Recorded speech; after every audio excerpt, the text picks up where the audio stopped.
Hello കൂട്ടുകാരെ, ഇപ്പോഴും കടന്നെന്ന സീരിയലിൻ്റെ ഇന്നത്തെ എപ്പിസോഡ് നോക്കാം. അതിനു മുൻപ് നിങ്ങൾ ഈ ചാനൽ ആദ്യമായിട്ടാണ് കാണുന്നതെങ്കിൽ സബ്സ്ക്രൈബ് ചെയ്യാൻ മറക്കല്ലേ. വീഡിയോ ഇഷ്ടപ്പെട്ടാൽ ലൈക്കും ചെയ്യുക. അങ്ങനെ പോലീസ് സ്റ്റേഷനിൽ ഇറങ്ങിയ ജയപാലൻ രാജേശ്വരിയെ വിളിച്ച് വിവരം പറയുകയാണ്. നിവിൻ ഇന്ന് പോലീസ് സ്റ്റേഷനിൽ വന്നിട്ട് കുറേ പ്രഹസനം നടത്തി. ഇതൊക്കെ ചെയ്തത് ആ കാവേരിക്ക് വേണ്ടിയിട്ടാണെന്ന് കൂടി നീ ഓർക്കണം രാജി. പിന്നെ അവനൊരു സാധാരണ ഒരു ഗുണ്ടകൾ പെരുമാറുന്നത് പോലെയാണ് അവിടെയൊക്കെ കാണിച്ചത്. നമ്മുടെ നിലയും വിലയൊക്കെ അവൻ മറന്നു തുടങ്ങിയിരിക്കുന്നു. അതും ആ അരവിന്ദൻ്റെ കുടുംബത്തിന് വേണ്ടിയിട്ട് എന്ന് പറഞ്ഞ് രാജിയെ വിളിച്ച് പറയുകയാണ്.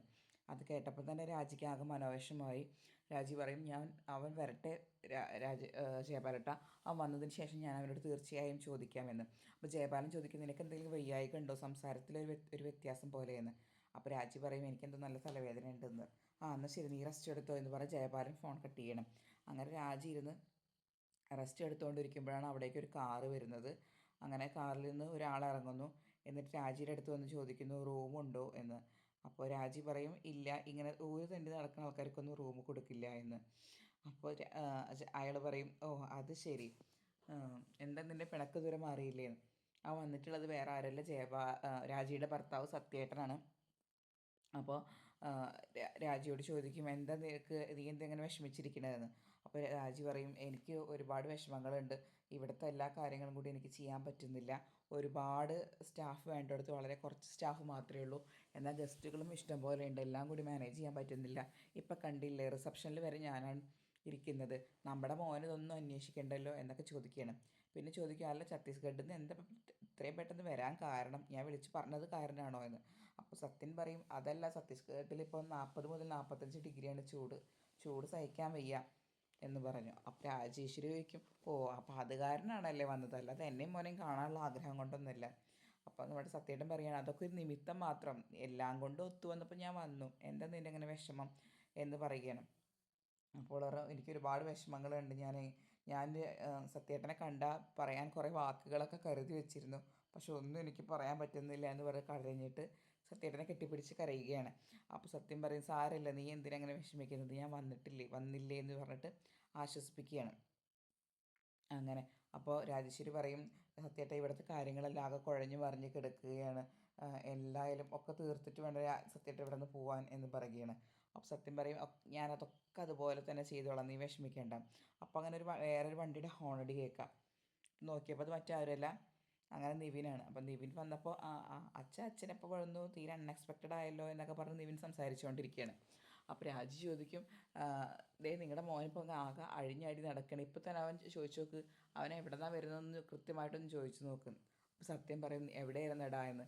അപ്പോൾ നിവിൻ ഒന്നും മിണ്ടില്ല. എന്നിട്ട് അപ്പോൾ രാജേശ്വരി പറയും, ഇതൊക്കെ തന്നെ അവൻ്റെ കുഴപ്പം, ഓരോ സ്ഥലത്ത് തോന്നിയതുപോലെ ഇറങ്ങി നടക്കുകയാണ് എന്ന്. അപ്പോൾ സത്യം പറയും, നീ വിഷമിക്കേണ്ട, നിൻ്റെ പരാതികൾ, ഇവനെക്കുറിച്ചുള്ള നിൻ്റെ പരാതികളും കേൾക്കാം, നിന്നെക്കുറിച്ചുള്ള അവൻ്റെ പരാതികളും കേട്ട് എല്ലാം തീർത്തിട്ട് തന്നെ ഞാൻ പോവുള്ളൂ.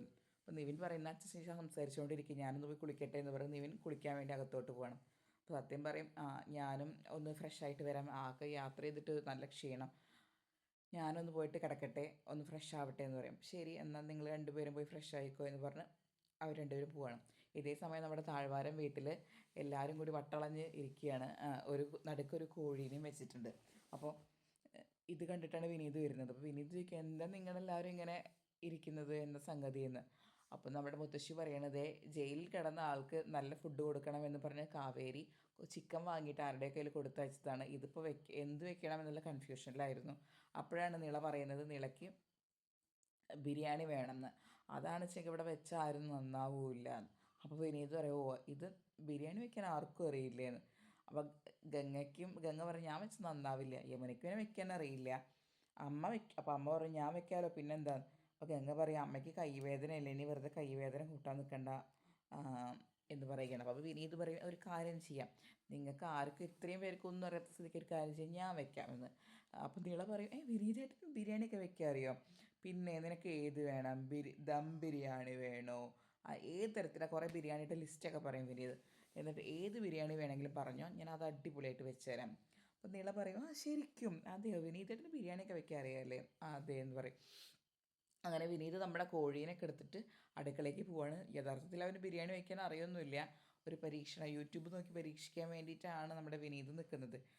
അപ്പോൾ ഇത് ഗംഗ ചോദിക്കുന്നുണ്ട്, വിനീതേട്ടാ ഇന്നെല്ലാവരും പട്ടിണി ആക്കില്ലല്ലോ അല്ലേ? അപ്പോൾ വിനീത് ഏതൊക്കെ നീ നോക്കിക്കോ എന്ന് പറഞ്ഞ് പോവുകയാണ്.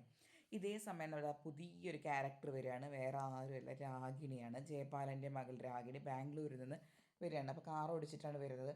അപ്പോൾ വരുന്നതിൻ്റെ മുന്നിൽ രാഗിണി കാർ ഓടിച്ച് വരുമ്പോൾ അതിൻ്റെ മുന്നിൽ നമ്മുടെ കാവേരി സ്കൂട്ടി ആയിട്ട് പോകുന്നുണ്ട്. അപ്പോൾ രാഗിണിയല്ലേ ജയപാലൻ്റെ മോഡൽ, അവിടെ പോയിട്ട് കാവേരീനെ ഒന്ന് തട്ടി ഇടും. അങ്ങനെ കാവേരി എണീക്കാൻ പറ്റാതെ നിൽക്കുമ്പോൾ ഇവളുടെ വണ്ടിയുടെ ഡോറ് തുറന്നിട്ട് പോയിട്ട് കാവേരിയോട് ചോദിക്കും, എന്താണ് കാവേരി, ഒരു സഹായം വേണോ എണീക്കാൻ? അപ്പോൾ കാവേരി, രാഗിണി നീ എപ്പോൾ വന്നു എന്ന് ചോദിക്കും. ഓ അതൊക്കെ ഞാൻ വന്നു. അപ്പോഴേക്കും കാവേരി എണീക്കുന്നുണ്ട്. അതൊക്കെ ഞാൻ വന്നു. നിങ്ങൾക്കൊക്കെ നീ എൻ്റെ അച്ഛനെ വെല്ലുവിളിച്ച് നടക്കുകയാണെന്ന് പറയുന്നത് കേട്ടല്ലോ. നിൻ്റെ അച്ഛൻ്റെ സ്വത്ത് എൻ്റെ അച്ഛൻ തട്ടിയെടുത്തു എന്നോ എന്നൊക്കെ എന്നൊക്കെ പറഞ്ഞിട്ട് രാഗിണി തുടങ്ങുകയാണ്. കാരണം രാഗിണി പറയും, ഓ അല്ലെങ്കിൽ നിങ്ങളുടെ കാര്യം വളരെ കഷ്ടമാണ് കാവേരി. അച്ഛൻ 4 പെൺമക്കൾ, ആകെ അച്ഛന് ജീവിക്കാൻ ഉണ്ടായിരുന്ന വരുമാനം കൂലിപ്പണി. പിന്നെ അച്ഛൻ മരിച്ചല്ലോ, അപ്പോൾ നിങ്ങൾക്ക് ജീവിക്കാൻ എന്തെങ്കിലും വേണ്ടേ? അപ്പോൾ അതിന് വേണ്ടിയിട്ട് എൻ്റെ അച്ഛൻ സ്വത്ത് തട്ടിയെടുത്തു എന്ന് പറഞ്ഞുകൊണ്ട് ഒരു കള്ളക്കഥയും മെനഞ്ഞുകൊണ്ട് നിങ്ങൾ വന്നിക്കുക. പിന്നെ നിങ്ങളുടെ കാര്യം വളരെ കഷ്ടമല്ലേ?